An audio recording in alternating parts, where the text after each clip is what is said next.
The narrator, Lieutenant Henry, describes the small Italian village in which he lives. It is a summer during World War I, and troops often march along the road toward the nearby battlefront. Officers speed by in small gray motor cars.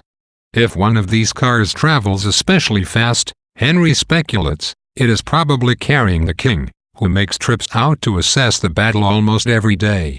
At the start of the winter, a cholera epidemic sweeps through the army and kills 7,000 soldiers. Lieutenant Henry's unit moves to the town of Gorizia, further from the fighting, which continues in the mountains beyond. Life in Gorizia is relatively enjoyable, the buildings are not badly damaged, and there are nice cafes and 2 brothels, one for officers, one for enlisted men. One winter day, Henry sits in the mess hall with a group of fellow officers, who declare that the war is over for the year because of the snow. Spurred by their contempt for religion, the men taunt the military priest, baiting him with crude innuendos about his sexuality. A captain jokingly chides the priest for never cavorting with women, and the good-natured priest blushes. Though he's not religious, Henry treats the priest kindly. The officers then argue over whether Henry should take his leave. The priest suggests that he visit the Abruzzi region, where the priest's family resides, but the officers have other ideas. They encourage him to visit Palermo, Capri, Rome, Naples, or Sicily. Soon the conversation turns to opera singers, and the officers retire to the whorehouse. When he returns from his leave, Henry discusses his trip with his roommate, the lieutenant and Surgeon Rinaldi. Henry claims to have traveled throughout Italy, and Rinaldi, who is obsessed with beautiful girls, tells him that travel is no longer necessary to find such women. He reports that beautiful English women have been sent to the front and that he has fallen in love with a nurse named Catherine Barclay. Henry loans him 50 lire, the plural of lira, the Italian unit of currency, so that Rinaldi can give the woman the impression of being a wealthy man. At dinner that night, the priest is hurt that Henry failed to visit Abruzzi. Henry, feeling guilty, drunkenly explains that he wanted to make the visit but circumstances prevented him from doing so. By the end of the meal, the officers resume picking on the priest. The next morning, a battery of guns wakes Henry. He goes to the garage, where the mechanics are working on a number of ambulances. He chats briefly with the men and then returns to his room, where Rinaldi convinces him to tag along on a visit to Miss Barclay.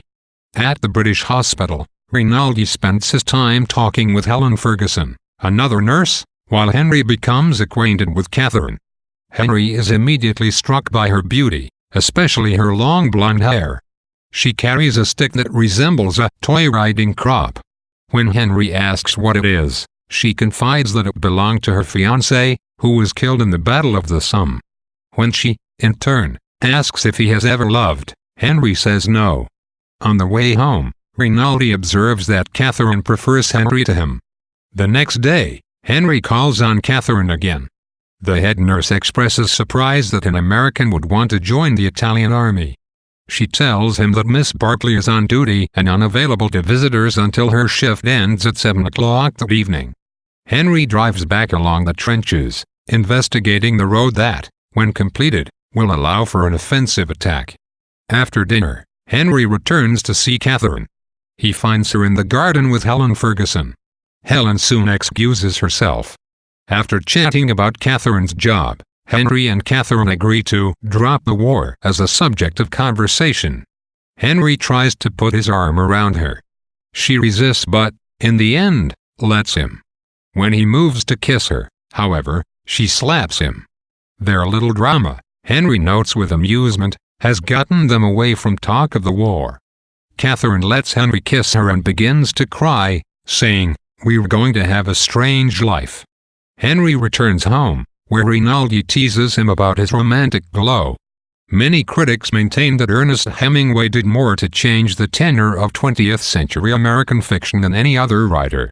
He favored a boldly declarative, pared-down prose style, which readers of the 1920s and 1930s considered a wildly experimental departure from the Baroque, Victorian-influenced style that was then the standard for high literature.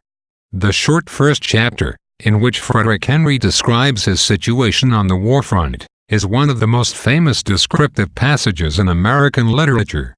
Hemingway sketches the description with a detached, almost journalistic prose style that is nevertheless emotionally poignant. The trunks of the trees too were dusty, and the leaves fell early that year, and we saw the troops marching along the road and the dust rising in leaves. With relatively few, but remarkably precise details, Hemingway captures life on the battlefront of a small Italian town during World War I.